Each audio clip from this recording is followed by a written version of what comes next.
What's shaking, everybody? Welcome to a Overreaction Monday show. I'm Jeff Ketchum, joined by Anwar Richardson and Alex Dunlap.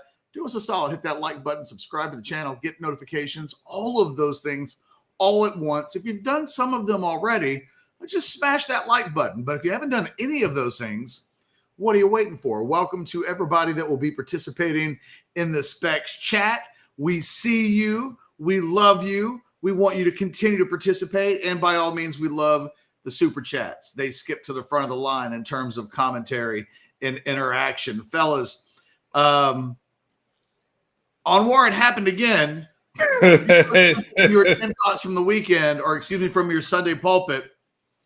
We had a little bit of a discussion about it on Orange Bloods in the thread discussing your Sunday column. And here we are on Monday taking a piece of that discussion and making a video out of it. Alex, if you missed it, Anwar took the rankings from Pro Football Focus and acknowledged he's not normally on the cockamamie, train. Well, maybe we can put an end to that today. We'll see. Yeah, we'll see.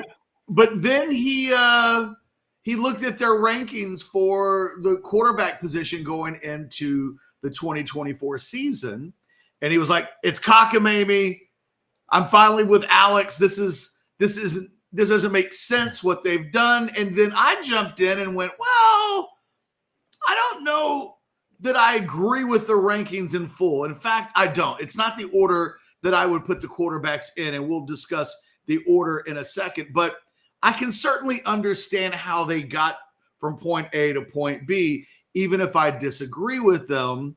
And here we are." So, Anwar, the top 5 of PFF's quarterback rankings going into the 2024 season. Number 1, Carson Beck from Georgia. Number 2, Dillon Gabriel of Oregon, which I find completely fascinating because Oklahoma didn't want to keep Dillon Gabriel at the expense of Jackson Arnold. Did they give up the second best quarterback in college football? Number 3 is Jalen Milroe. Number 4, Shedeur Sanders. And then coming in at number 5 is Quinn Ewers. So it begs the question, is Quinn Ewers overrated? Is he underrated? Do they have it just right? Anwar, for the record, I'll start it with you. You think at number 5 he's underrated? 100%. Like, I think, to me, Catch, the conversation going into the 2024 season is Beck and Ewers, and I think you can sprinkle in some Sanders as well, because Sanders had a very good season in spite of the circumstances, right? Which is no offensive line. And that's pretty big, right? I mean, that was a huge thing for him, and so and you want to have him in the conversation 100%. But when I look at a guy like Milroe, I look at a guy that, look, we saw what happened. Like, the numbers are proven that in 3 games, kind of his biggest games this year, and during the Texas game that we saw him against. He was 14 of 27 catch. He completed 51% of his passes. Now, he finished with a QBR, a quarterback rating of 140, but he completed 50% of his passes. Against Georgia, in a game they end up winning, Catch, it wasn't because of Jalen Milroe. He completed 13 of 23 of his passes in that game, 56% in that one as well. And, of course, they lose against Michigan. In the loss against Michigan, Catch, his QBR was 111.9. Okay, so I'm looking at Milroe, and I've seen him in big games kind of not really always show up. Okay, so I have an issue with that. I have an issue with Dillon Gabriel for a lot of issues that you've gone and outlined. I don't know in what world Dillon Gabriel is somehow the second best quarterback in all of college football. Like, excuse me, I must have missed that one. And maybe being on college campus for 8 years matters in somebody's rankings. Maybe that's where it is. But yeah, to me, it's got to be Quinn. And then I'd entertain an argument of Shedeur over Quinn, but anybody else, that's where I go to cockamamie. Real quick, Alex, before I get your thoughts on this, I should have mentioned the sponsor of the Overreaction Monday show, Rogue Shop. Scan that QR code. I'm on the website right now. They just one of their teases is start knocking the pain like Mike Tyson in the 90s. It doesn't even have to be the 90s. It could be Mike Tyson of the 20s. If you saw Anwar's column over the weekend, Mike Tyson in his he's only 57. 57 catch. Totally scaring the crap out of me. But yes, go to rogueshop.com. They still have the Valentine's Day Delta 9 pack for sale. But you can get the Totally Baked Brownie Kit. And of course, you can get all of the things that can help you with stress, anxiety, focus, pain. It's all there. Sleep, you name it. There's a reason why we love the guys over at Rogue Shop. They do make our life better. Go check out the products. But they are the state of Texas's home for legal CBD and so much more. So can I just say, from that same column, you mentioned the Mike Tyson thing. I had takeaways from great columns this weekend, but from both you guys. I had takeaways from both of them, actually. But Anwar, the video you posted from Saturday Night Live about meeting your second wife, that's the funniest thing I've ever seen. If anybody goes, man, you got to read Anwar. Read his column, of course, but go down to that video where it's like the funniest thing you'll watch this week. Alex isn't even on his first wife yet, and he thinks the second wife video is hysterical. It gets funnier, I think, Alex. You can't. You just got to watch it, man. Really, really funny. But anyway, sorry to interrupt, man. I did give Anwar's props on that. Yeah. So, Alex, I've got some hot takes on everything that Anwar said, but I'm dying to hear what you've got to say first.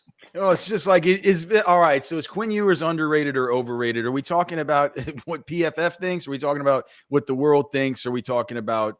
I mean, I think that Quinn Ewers right now so as measured by one of the most efficient markets that we have available to us, which weirdly in our American lives is the sports betting markets, right? Like they're the most efficient markets that we have. They're telling us that he's a Heisman favorite along with Beck, right? Plus 750. Both those guys are right now. If you look at Bovada. Now, how much of that has to do with surrounding cast? How much does that have to do with the fact that, the Heisman winner usually goes to a team that wins a lot of football games? The Heisman winner usually is placed for a football team that's playing in a lot of big, college game day type of affairs, stuff like that. And you can project Texas being in a lot of those spots. I will say that Ewers, I think at times in his career at Texas has been maybe overrated in the fact that Texas fans had expected more from him, right, than they ended up seeing. And I think that there are aspects of Ewers I mean, it's like, look, if you look at NFL draft lists and stuff like that, and these guys who do these early rankings, and I don't trust a lot of these sites to do these early 2025 NFL draft rankings and stuff, but it isn't like Ewers is at the top of the board for all of them. A lot of them have guys like Shedeur. I was just looking at one earlier, like that had it has like Shedeur Sanders. It has Drew Aller ahead of him, Connor Wigman ahead of him, Carson Beck, stuff like this. It has basically Quinn Ewers in the kind of QB 5 and 6 there with Jalen Milroe. So I think that there are people out there that maybe think that as far as actual quarterbacks, as far as prospects, I mean, Ewers definitely as a prospect has some things to can think about and consider. Catch, you and I have talked about the fact that he's probably a little bit too small right now. Right. As a pro prospect, we'd like to see him add some weight. That's just something that you'd like to see. And there's also this stuff where, and we say PFF's cockamamie, whatever, but if you just look at some of the stuff on there, I was looking earlier at just we talked about it before about the percentage of pressures turned into sacks, right? And Ewers is sitting in that category that PFF has. So the percentage of pressures turned into sacks, Ewers is at number 23 in the nation among qualifiers at 25.2%, which is, compared to Gabriel, compared to Carson Beck is really bad. It's like, 3-4 times worse. But he's right there with Shedeur Sanders at 25.3. But with Shedeur Sanders, as Anwar mentioned earlier, there's the offensive line stuff. There's all the rest of that stuff.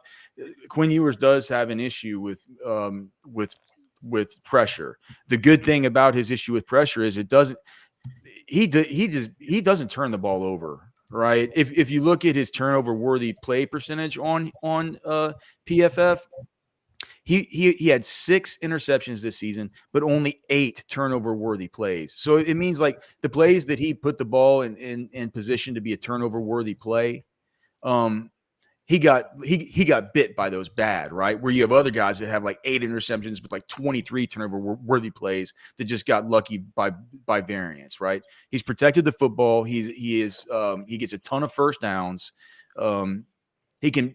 He's already shown the requisite ability to manage a football game, be able to take advantage of the RPO advantage pass offense that Steve Sarkisian utilizes, right?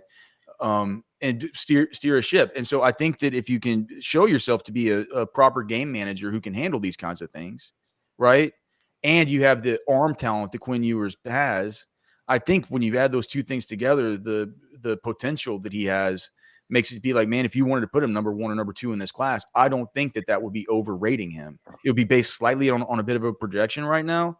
But I mean, I think Anwar is right. It's like when you take all those things and put him into consideration, he should probably be among the top. I would say at least the top 3 on any list. I think that 5, 6 is too low. Let's establish something first with this pile of quarterbacks that we're talking about. When we talk about Beck, Gabriel, Milroe, Sanders, Ewers, that 5.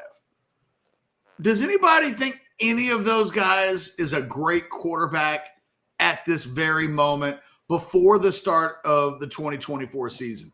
Would you call any of these guys great on the level of a Caleb Williams? What's that? Like a Caleb Williams? A Caleb Williams or even a Michael Penix or even a Bo Nix? Oh, I mean, Nix, yeah. Nix prior to the I'm not that impressed with Bo. Nix was pretty incredible last season, Alex. Yeah, all right. I'm not talking about him as a pro prospect. Yep. As a college player, he was out of this world good last season. He's really low average depth of target, right? Very few throws downfield. Okay, don't get sidetracked by Bo Nix. Do we think any of these quarterbacks are great? I think all of them have the ability to be awesome. I think that Jalen Milroe could be an absolute rock star. I think that Quinn Ewers could be a rock star. Dylan Gabriel is just steady as they come, and he has a special ability to be able to squirt out of the pocket and be able to manipulate the pocket in ways that I haven't seen Quinn Ewers. Carson Beck is another really good kind of bus driver dude with some really good skills. I think that they all could. I think I get what you're saying as I'm answering the question, or any of them there yet? Is that kind of the question? Did any of them end the season? That's just weird. I don't know, player? Man. It's weird, but maybe not. Onward, do you think any of them are great? Not can be, are great. Great. No, I don't know if I would say great at this moment. No, I don't want to be disingenuous. So no. Well, the reason why I asked that question is because I think if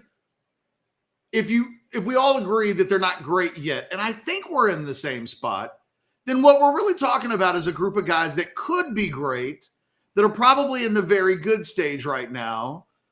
And I kind of think that you could put them in almost any order and justify the rankings. You could find your way of justifying it. I could put Quinn Ewers 1, and I could make the case that he's above all of those guys, and I can place him 5th, and I can probably do the same thing. I look at a guy like Jalen Milroe. I think I like him a lot more than you do, Anwar. I thought he was the best player on the field in the SEC championship game. I thought in the 3rd and 4th quarter, when that game was won by Alabama, I thought Jalen Milroe was the difference in that game. Did he play well against Michigan? No. Did Quinn Ewers play well against Washington?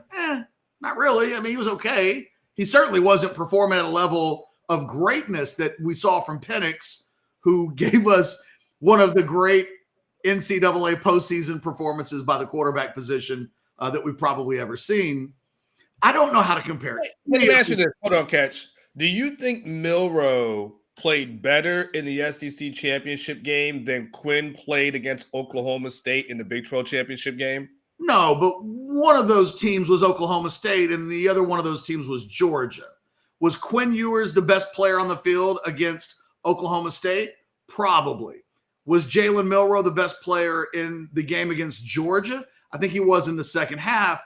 Which of those two things means more than the other?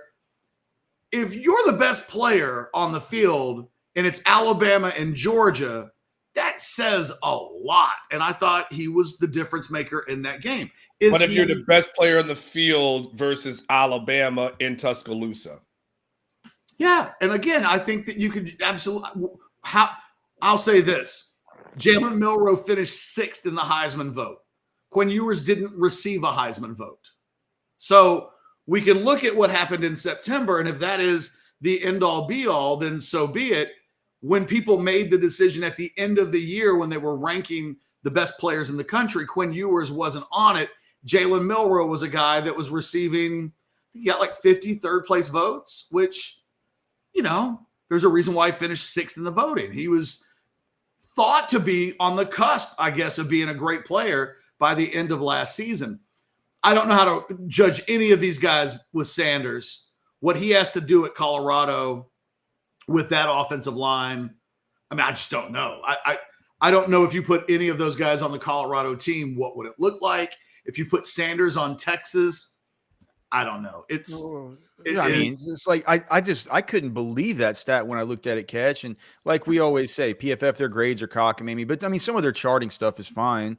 And the stuff about the just the stuff about the percentage of pressures turned into sacks, it feels like that's something that we definitely kind of noticed, and you kind of notice it in passing, but it wasn't anything that we talked about as something where it's like, man, it's like, when Quinn gets pressured, he gets sacked a bunch, and that's something that you always kind of had in your head, but nothing that ever developed as a mainstream narrative around the team last season.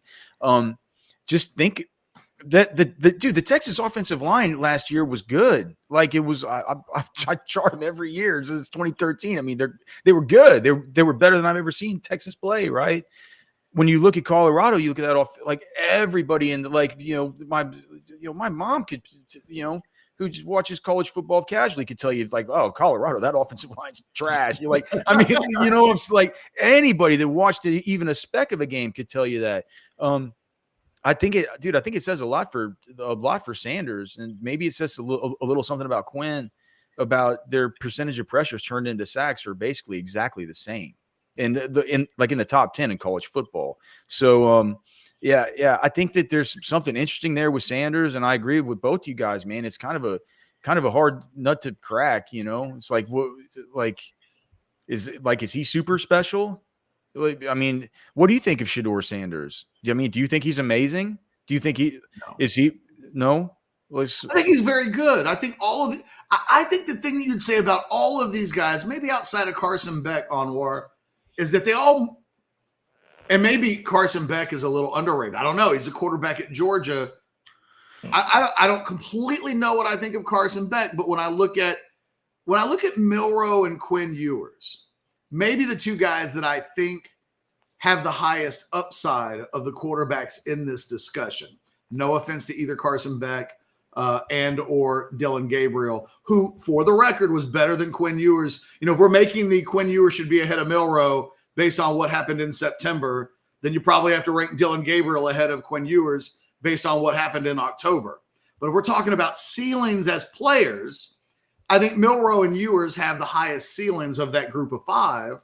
And I think the thing you'd say about both of them is that week in and week out, they need to go and raise their, especially with Quinn. He was very good a lot last season.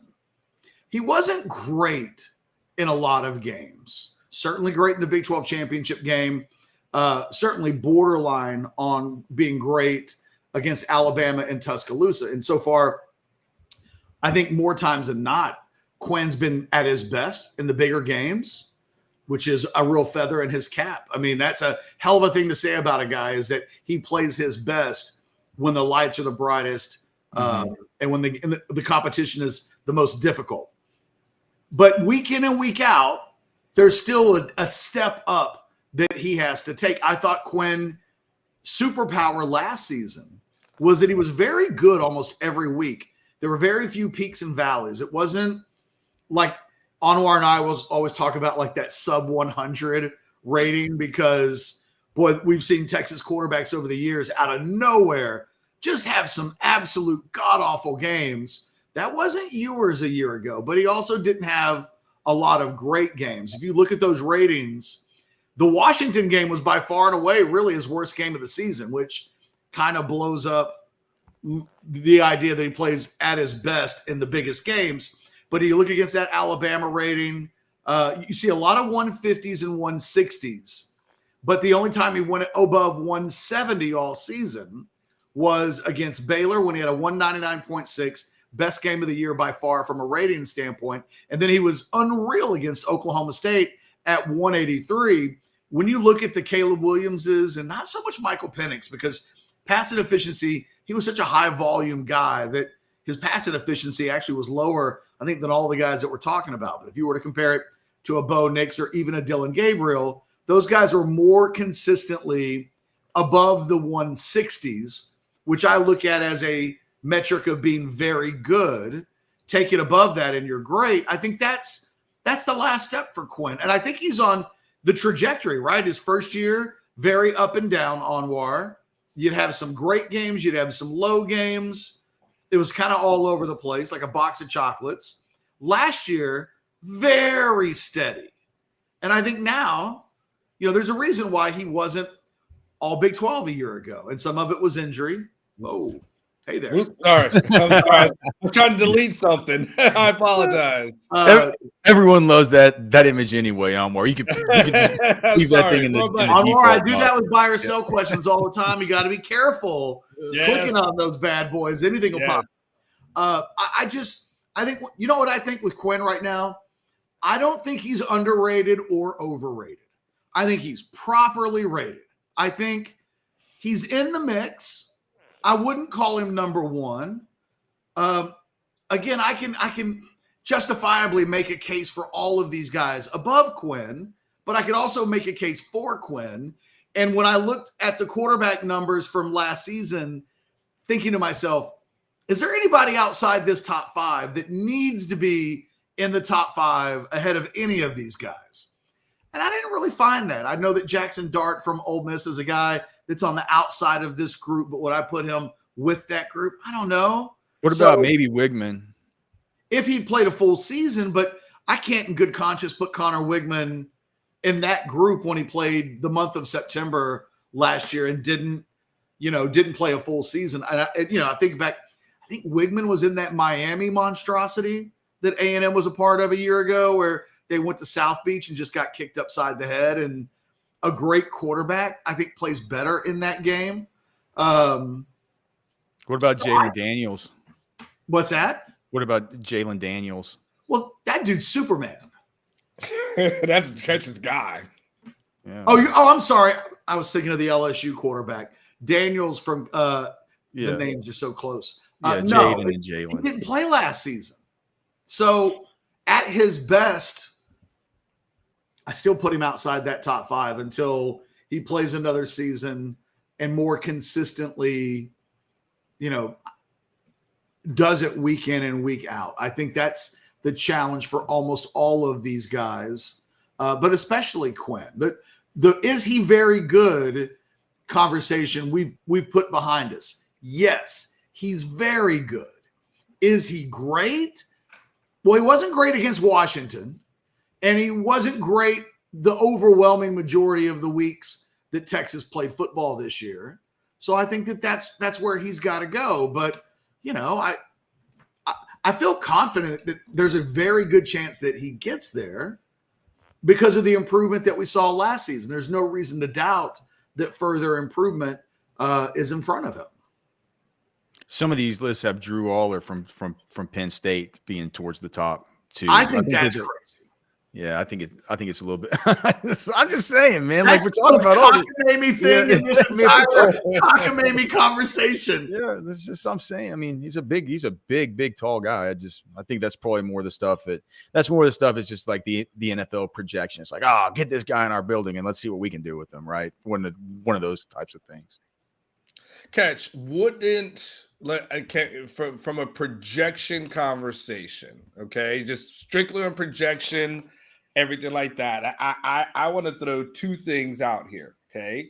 One, if we go off of 2024 projections and we look at two things. One, the amount of talent that Sarkisian has acquired through the transfer portal, whether it's the receiver position and, of course, even the tight end position. And again, this is not saying we've done a huge deep dig into everybody's stuff, but that to me would give Quinn at least a conversation / a bump. I think I'm probably safe to say that I feel like without knowing a ton about Colorado, Texas probably has better skill position players going into this season. I feel confident on saying that. And I would go to the other thing, which is your baby, the thing that you love to talk about the most, which is the 5-star projections. And based on the numbers, wouldn't Quinn, when it's all said and done, be hitting at a higher rate as a guy who was ranked higher than these other guys in the conversation? So I just want to put those two things out there. It's if just from a strict projection standpoint, could we project that he'll finish higher than where he's currently ranked, at least amongst PFF? I don't know. Here's my Monday overreaction hot take of all hot takes. I think Quinn Ewers was overrated as the number one prospect in the country when he came out. I think he was a 5-star, but Caleb Williams is what a number one overall prospect in the country should look and play like. You watch a game, there's no doubt about it. Holy shit, that guy's incredible. I don't know that. First of all, I don't know that when I look at Quinn Ewers' size, and I know that we've had the Bryce Youngs of the world and the Kyler Murrays. Size has somewhat been mitigated. It just hurts. We're talking about Quinn in that same sentence with the Murrays and the Mayfields and it's crazy, but it's kind of true. I mean, it's just, gosh, we're starting to do you this. You just mentioned Aller, right? Like that guy is kind of the opposite of Quinn, and that he's a big old strapping guy that guys will want to. The thing about Quinn is he does have incredible arm talent. I was watching, was it David Pollack who said last week that he thinks Quinn is correct. One of the top 10 arm talent guys that he's ever seen. Yeah. That's Pollack. I don't know that. I mean, that sounds, it's a hell of a comment and compliment. I don't know that I completely agree, but I don't want to disagree and then somehow it be an indicator that I think that Quinn doesn't have great arm talent, because he does. But it's a fascinating conversation. Real quick, Anwar. So I mentioned last year, Quinn only had 2 games where he finished with a 170 or above quarterback rating, right? And everything below that kind of indicated very good, but not great. In the same number of games, Carson Beck had 7 games above 170. So, Quinn's got to do better to get to the Carson Beck performance level, which is not a sentence that I thought I would ever speak into existence, and yet I just did. But, it's kind of true. And on top of that, Beck had not just games above 170. He was 203 against Florida State, 196 against Tennessee, 193 against Ole Miss, 205 against Kentucky. All of those teams ranked a year ago. Those are performances against ranked teams. He was kind of more consistent. I mean, half of his games he played above 170. You might also look at a few of those, whether it be Alabama, Georgia Tech. he had more games in the 140s probably than Ewers did. I'd have to go back and look at it, but it's, I think up until this, I think a year ago, Carson Beck was better than Quinn Ewers. Now, was it because he played on a better team? Maybe. Was he playing on an all-star team? Yes. But the numbers are the numbers. The data is the data. It's not subjective. He, week in and week out, turned in better and higher level quarterback performances in terms of passing efficiency than Quinn Ewers did. But what's interesting about that, Catch? If you look at Carson's stats at 3,941, right? 24 touchdowns, 6 interceptions, and you look at the QBR, right? That's in 14 games. Now, if I go back to Quinn, right, and I put his numbers up, he did that in 12 games. The numbers are actually pretty similar, maybe with the QB rating obviously being a little bit higher. But if you say to yourself, hey, Quinn missed a couple of games, and what could that look like in the games that he played in? I mean, those numbers would be probably identical, and potentially Quinn has a little bit more. But if I'm just going back and forth between the two, it's not a huge discrepancy. No, they're all in the very. I won't list any of these guys as a great player. I will say this: go back to Quinn's for a second. Yeah, here we are. If you look at. It's funny that we're talking about what is he going into the 2024 season. In 2 of his last 3 games, he put together 2 of his worst performances of the season.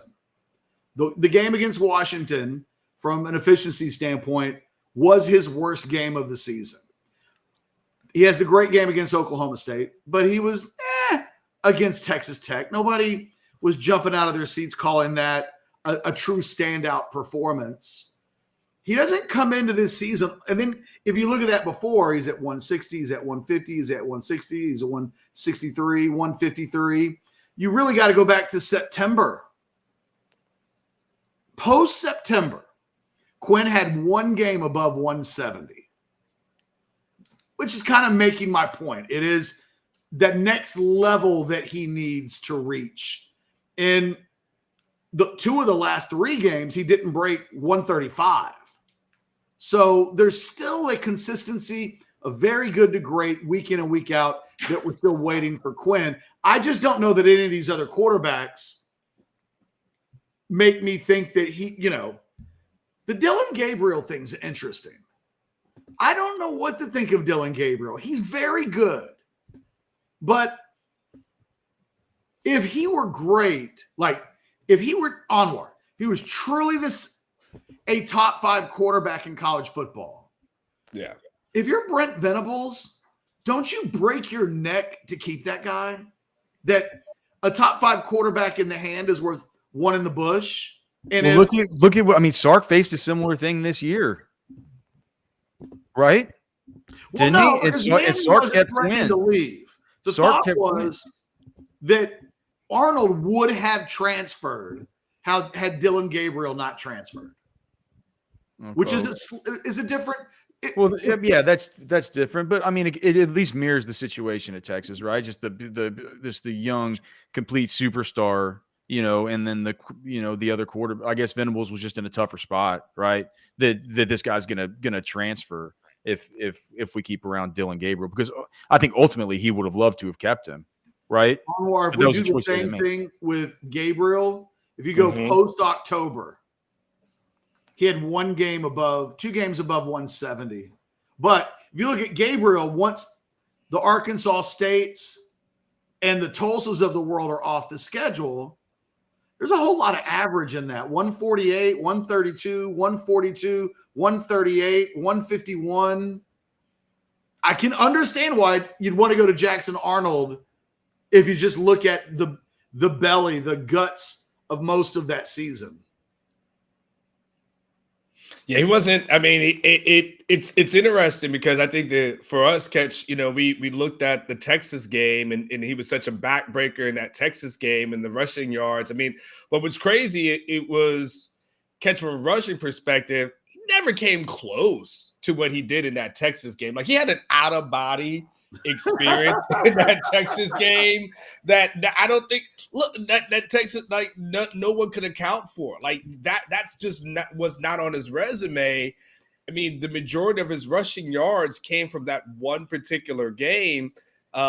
These was never really a dual threat quarterback, much less after that. So that I think for us, we looked at that thing like, damn, this guy's pretty good. But to your point, when you look at after that, it was some okay games. There was, you have the Central Florida game, you have the West Virginia game, and outside of that, no, he was good. He was serviceable, but it's still pretty. I mean, it's still kind of. I mean, I'm looking at it now. I mean, I think just even some of these games where he just goes for 37, pops off for 50, 36. I mean, that's actually just from a pure, it was just an evaluation standpoint. You think it's like, man, I mean, that guy can run. But yeah, I mean, certainly it wasn't. It's like Omar says. It's like there wasn't anything close to the 113 yards versus Texas. If they played that game 10 times. Yeah. Is it just the one time that he goes for $113 on the ground? Probably. I don't know. Yeah, probably. It's like 1 in 10, and that's what happened. Yeah, but to your point though, Catch, what doesn't happen is that you don't push elite quarterbacks out the door just because you got nothing else better to do. Like that, you didn't see Sark tell Quinn after the season, hey man, like, look, we're gonna go with Arch probably next year. So, like, hey, if you want to jump in a portal and find a new home, like, so be it. Like, it's all right, man. Like, that's not what happened. Like, he went into like a total like, hey, Arch, listen, man. Hey, listen, you're gonna have a chance to compete. Hey, man. Maybe Quinn gets hurt and you have a chance to play. Just be ready. Just be ready, man. Like anything could happen. That's what happens on the flip end. So there has to be something else, associated with. Now I think him going out to Oregon and what they have out there, I think they got a good coach. They clearly, do well from a recruiting standpoint. So Dylan Gabriel will probably be fine. We'll be talking about him at the end of the year, but you don't see too many guys. I think he was the only guy in that top 5 list that's actually on a new team. And then there's something to be said for that, just a little bit. Is there a chance, Alex, that Gabriel goes to Oregon and he's not better? Nobody would trade him, I think, for a lot of the guys that we're talking about, certainly NFL guy. If he were really ready for the NFL, he'd have just gone pro. He's sticking around for another year because he wouldn't have been drafted in an area that I think he would have wanted to go in. Sandman cracks me up. But is it possible that he goes to Oregon and we talk about all the advantages that I think Beck and Ewers have from a supporting cast? If he goes to Oregon and suddenly he's playing in that offense and they've got skilled guys too, do we get the Bo Nix mirage a little bit where because he's in that system with that team that maybe there's a level statistically for Gabriel to reach that he hasn't yet reached, or is he a lesser version of Bo Nix, period? No, I mean, we'll just look at Bo Nix. I'm just telling you that based on just my, I mean, clearly we have to look at the film eval and stuff like that. I'm just saying my take that I've cooled on Nix just comes from the Senior Bowl practices, right? I've cooled on him significantly since those practices and seen him with my own 2 eyes. But yeah, doesn't the career trajectory follow this very, very similar arc to Nix? It's like people are. It took a long time for people to come around to the fact that, during this last season, hey, maybe Bo Nix is actually good, right? Because they had the idea in their head from what he'd done at his previous stops, right?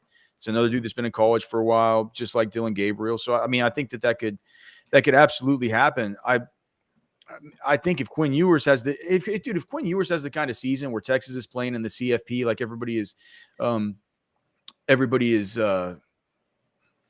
kind of projecting, and this comes at a time, Catch, and we're not going to be able to get into this, but like I read your column where you were ranking the Longhorns and you talked about how last year, this weekend, you ranked the Longhorns, just the top 25 on the roster. Out of your top 12 dudes on the team, right, there, only 3 of them were even ranked on your list of the top 25 last year out of the top 12. It goes to there's been some turnover on the roster, right? Now, is it good, talented turnover? Yeah, dude, absolutely. But I think that, people will see that Quinn, he did it 1 year with, 1 year he's in the Big 12, and he's got A.D. Mitchell, he's got Xavier Worthy, he's got Whittington, he's got J.T. Sanders, he's got Jay Brooks. Like, that offense is humming, right? People see he goes to the SEC and has a similar type of season where it's kind of like everything's new pieces all around him, all the rest of it. I think that's going to lend extra, that'll lend extra credence to what he's able to do in 2024 if we're just looking at it from a whole of evidence type of approach, right? Yeah, I mean, yes. I was just looking at these guys and wondering, other than Sanders, I think we expect the other 4 to be in the playoffs, right? Yeah, with 12 teams? Yeah. Yes. Yeah. I mean, you would think so, right? Yeah. I would. So who are the other teams that we think will definitely be in the playoffs? Ohio State, right? Oh, yeah. So crazy Ohio as State, it sounds. Ole Miss, right? I think Ole Miss has got a shot. And we mentioned that Jackson Dart probably would be a guy that is certainly, I think, in 6 through 10. Are we not talking enough about Will Howard? I know that it sounds. I know. Hey, Lonmore, I get it. But if we're talking about, Ewers is surrounded by incredible talent, and Beck is surrounded by incredible talent, and Gabriel's going to Oregon. And look, Will Howard, for a lot of people, was second team All Big 12 last year ahead of Quinn Ewers. Now, there's some mitigating circumstances there. Quinn misses playing time, but yet I think a Texas fan should have a healthy amount of respect for Will Howard based on what he did in that game at DKR when it felt like he was about to end Texas's season from the 7-yard line, and the Texas defense stands up and makes 4 big plays in a row. Very similar, weirdly, to the Texas-Washington game. Those two games kind of mirror each other in a lot of respects. And the quarterback performances of the losing team. Will Howard at Ohio State. Yeah. If I told you right now that guy's going to be a Heisman finalist, do you blink at all? No. Just team situation. Especially they got guys like Emeka's coming back. They have the 2 guys that were the super elite 5 stars that are going to be stepping into their roles. I know everybody's worried about Marvin Harrison Jr. leaving, but gosh, they just reloaded wide receiver. The talent there is always awesome, right? So, man, no, I don't. No, of course you wouldn't blink. He's the quarterback for Ohio State. Anybody else from the playoff teams? We mentioned Dart. Michigan, you can't say that about – there's nobody at Michigan yet. They don't know who their starting quarterback is going to be. If we look Florida State – well, who's going to be the Big 12 champion, Catch? And there's got to be – who do we think? That's a good question. Who do we think? I'm not even sure I can list all the teams in the Big 12 right now. It's they had some – Is it Cameron Rising back from the dead? Back for a 19th year he's on the Casey Thompson plan. I don't know. That's a great question. It might be Cameron Rising. Cody says Cam Ward. They have another guy I thought they had another dude. Cam Ward's at Miami, right? Well, Cam Ward. I'm not ready from to call Miami. Cam Ward wasn't Cam Ward Washington State? But he transferred. And then he was going to go pro, and then he decided to transfer to Miami. Okay. I can't give him enough. I can't on Miami. I can't give him the benefit of the doubt. But if he were at Florida State, I probably would. And Florida State's that's going to be DJ Uiagalelei, right? Yes. Okay. Now, do we think was all said and done? Do we think Clemson will have any sort of revitalization? And does Klubnik got kind of, I don't know. FSU lost so much. It's literally 2 teams in that conference, right? I mean, it's pretty Clemson is just lacking overall talent. Yes. They just don't have the Sammy Watkins type guys there was a while there where they were getting 5-star receivers left and right, and those guys on the field. DeAndre Hopkins. Yeah, they were getting guys that were with Deshaun Watson and Trevor Lawrence. Those guys had weapons befitting of that talent. Will Shipley was probably the best offensive player that Klubnik had to play with a year ago, and T Higgins. I'm just trying. Like I said, they used to have some good at wide receiver. I think I saw Cody Carpenter, who's in the chat right now, new over at Orange Bloods, but also writing for Roster Watch when he did his 4-round mock draft. See, Cody, I'm paying attention. I think he had Will Shipley in the 4th round. I don't think Clemson had anybody else that was even a draftable player from a year ago amongst the skill positions. Nothing that jumps out in my mind. So I don't know. I like Klubnik. I see the NFL tools. He's got to play better, though. He's not as good. He's not even remotely as good as Quinn Ewers is right now. There's a lot of but he is where Ewers was coming out of the 2022 season. So maybe just like Ewers, his first season as a starter was just going to have some real duds mixed in. By the way, there's a video at some point where we have to revisit the Klubnik Ewers battle, where they are a few years, later. Well, right now, Ewers is by far he's in a top 5 discussion of college football, and Klubnik isn't anywhere near that. That discussion will ultimately be decided when both of these guys are done. Let me ask you, hold on, Catch. So if Quinn was overrated coming out, does that mean Klubnik was overrated as well? At this point, yes. Although there's nuance in what I was saying, I think Quinn was a 5-star prospect. I just think there's a little bit of a difference between being a 5-star and being the number 1 overall. There were people who were saying that Quinn Ewers was the best quarterback prospect in 20 years.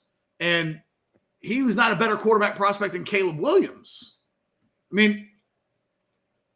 Based on what we've seen of both players, Caleb Williams came out as a true freshman and was awe-inspiring at times. Texas certainly knows that more than anybody. He wins the Heisman in year 2. He doesn't quite do that in year 3, but he's number 1, top of the NFL draft, number 1 or number 2, something like that. And Quinn's not at that level yet. And all I'm saying is, if you're the number 1 overall pick in the draft or in the rankings, the idea is that you'll eventually be the number 1 pick in an NFL draft. That's what it means to be the number 1 overall pick or the number 1 overall prospect in a rankings. So I don't know that Quinn's trajectory is quite there, which is why I think he was probably slightly overranked, but he was still a 5-star. And I tell you what, man, when I watch Klubnik throw the football, if I ignore how well he's playing, right? If I forget, he's 14 of 30 for 110 yards and an interception. If I forget about what the play actually looks like, and I just watch him throw the football, he still looks like a guy that's going to be a 1st-round draft pick. If only that pesky "can he play well" thing get answered. Oh, it's so pesky when we demand these players actually be good instead of look pretty. But I do think he looks pretty. He just doesn't play good. I don't know what to do with that, Anwar. I don't know. That's Alex's. Hey, that's Alex's territory. Right? Yeah, well, Westlake is always my territory for sure. But I'm a homer. I've been accused of being a homer for Austin area quarterback. So that may just be me, which is weird because I went to McCallum and we hated Westlake. So it's strange that I have evolved into a Westlake homer over the years. All because whenever you make that Drew Brees call, man, whenever you make that Drew Brees call, that thing will feel good and stick with you for a long time. Yeah, but I hated on Nick Foles.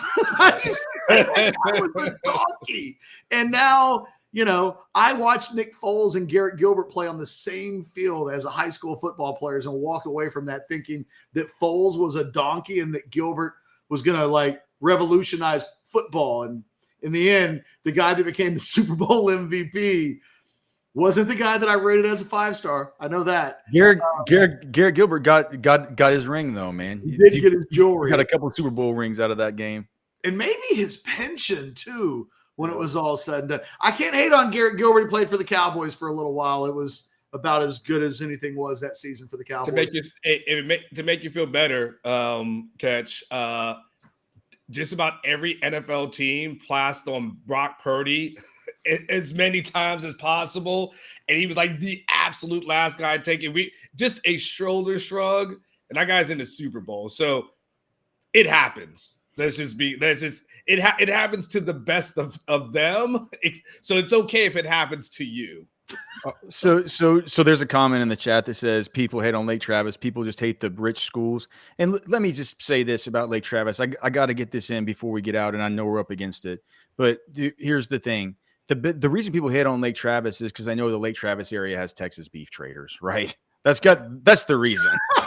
They know that they know that TexasBeefTraders.com. You can use the Orange Bloods promo code up there. Just go up there, talk to Darren, talk to Shay, get your free range, beautiful, straight from Mason, Texas. No shots, no inoculations, no vaccinations, nothing. Just pure, great beef. Texas Beef Traders, TexasBeefTraders.com. If you don't want to get into Lake Travis, just call up there, talk to Darren, talk to Shay. They'll just deliver it to you. They'll just bring it to you. That's how much they love it there. Texas Beef Traders, TexasBeefTraders.com. Texas Beef Traders. All right. That was an interesting transition, man. What a segue. Yeah, I mean, I don't know. I still haven't figured out why people hate on Lake Travis or the rich schools. Like, I don't know, but I'm very interested in Texas Beef Traders. Well, right now they're hating on Lake Travis because of that whole peanut story, but that is an entirely different show. Well, that's a whole different video. Don't you dare throw that. But if we did that show tomorrow, we can't do that show. Talk about clickbait. Oh my God. Every time Lake Travis and peanut comes up, I know. Oh God, Orange Blood's about to melt down today. Yeah. Let's wrap it up. We'll never get a good deal on a car in this city if we do that video. Out of curiosity, of the 5 guys that we're talking about, any of the 5 we think are underrated? I think I know he's not one of the 5, but I can't believe I keep saying I think that Connor Wigman might be a little bit underrated. We'll see. I could be totally wrong. I just, you look at those statistics. I was doing the research on it. You just go back and watch some of the, just watch the highlights of some of those games. I think that guy's got a little something to him. But I do too. I like him a lot. Yeah. As far as the other guys, man, I think it's going to be an awesome year, right? To follow the top quarterbacks in college football, because I think maybe a kind of blurry consensus that we've come to here is that we kind of got to see more from all of them, right? They all have these great tools, and it's just, can they all finally put it together? I think a few of them probably will, but it's hard for me to say that one might be the most underrated. I think Milroe. I think Milroe could be the one that ends up, if he takes big strides in his passing game, like, he's going to be the one that's the star of the show, right? Anwar, what about you? Is there anybody from the group that we just don't think belongs on the group at all? No, overall, Dylan Gabriel being number 2, so I can't say he's underrated, right? And, it's kind of hard to say any of those other guys. Honestly, outside of the top 5, the one you mentioned, Will Howard, that's probably the one that made the light bulb go off in my head and say, oh, yeah. You put that guy around elite talent and see what he can do. That could be scary. So, if there was a person that we're not in the top 5, but there was a dark horse, I think you bringing up the Will Howard thing is excellent, because I hadn't thought about it. But now that you say it, it makes all the sense in the world. Put that guy at Ohio State, to Alex's point, all the talent in the world, and see what he can do when he upgrades from K-State talent. No disrespect to K-State. No disrespect to K-State, but you update Ohio State and put him around there now. That could be scary. That could be interesting. Alex, my final comment just will be about Wigman. Chad and I did we did a watch along, because that was the same day as Texas and Alabama. So Chad and I did the rare back-to-back game watch-along. So we did A&M and Miami, and then we did Texas and Alabama. And in the Miami game, he had a 116.7 quarterback rating, which on the college level, really a poor game. Threw 2 picks. They lost 48-33.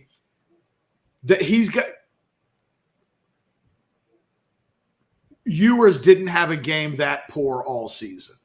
So, Wigman's sample size from a year ago wasn't large enough, but if you take away New Mexico and you take away La Monroe and you look at Miami and a little bit of Auburn, not good.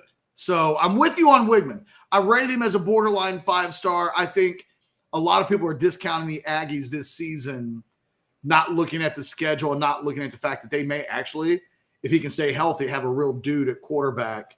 Onward, I'm kind of with you. I look at the list.